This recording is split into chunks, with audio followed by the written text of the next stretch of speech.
Ano ang gagawin mo kapag nagkaroon ka ng pulikat, kapag tumatakbo ka, lalo na kapag nasa running event ka at nag-iisa ka? Bago ang lahat, dapat nating maintindihan kung bakit tayo nagkakaroon ng cramps.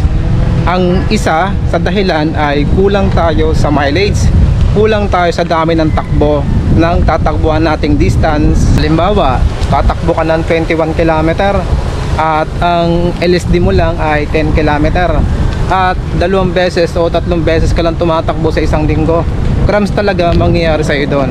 Kaya kailangan may train mo yung katawan mo sa 21 kilometeran. Pangalawa, kulang na tayo sa water and electrolytes. Kaya kailangan kapag tumatakbo tayo, may baon tayong sapat na tubig at electrolytes. Pwede kayong magbaon ng asin, ilagay nyo sa plastic. Pangatlo, running form. Kapag kasi tumatakbo tayo sa umpisa, ganado pa tayo niyan, fresh pa. Ang ganda pa ng form ng katawan natin, ang ganda pa ng foot strike natin. Nakagawa pa na natin ng maayos kasi fresh pa. Pero kapag pagod na tayo, hindi natin namamalayan yung running form natin nagbabago na.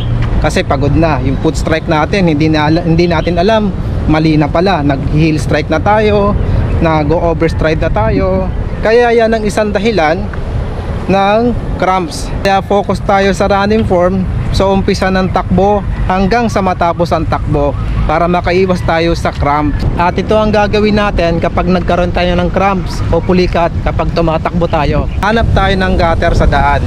Much better sa tapat ng poste para meron tayong mapaghawakan. Ganito guys ang gagawin natin sa gutter.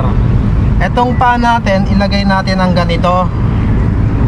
Yung ating heel ang nasa baba at yung forefoot ang nasa taas. Tapos itong legs mo naka-straight ito. Tapos hawak. Yan naman ng ganito.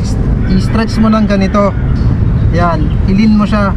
Mararamdaman mo kagad yan sa calf mo, sa muscle ng calf mo, sa pulikat. Mararamdaman mo yung pag-stretch niyan. I-stretch mo lang ng ganito. Hanggang dito yan sa hamstring. Ganyan. Mararamdaman dito rin sa quad yan. Ayan, may stretch siya talaga. Mawawala yung cramps mo dito. Dahil doon, marirelease yung tension doon sa muscle na nagkaroon ng cramps at mawawala yung cramps nun.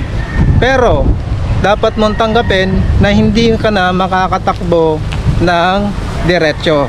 Ang strategy mo na dito ay takbo lakad. Kapag diniretso mo pang tumakbo, matutulad ka sa akin na bumagsak na lang ako sa kalsada dahil hindi ko na maigalaw yung lower body ko dahil puro cramps na.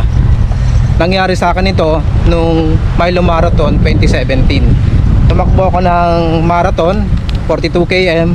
Ayun, kulang ako sa training. Ayun, cramps talaga yung nangyari sa akin. Hindi ko maigalaw yung lower body ko at hindi ako makalakad. Sana nakatulong tong video na to sa inyo. Huwag nyo naman sanang kalimutan mag-like, mag-subscribe sa channel ko. Maraming salamat and run safe.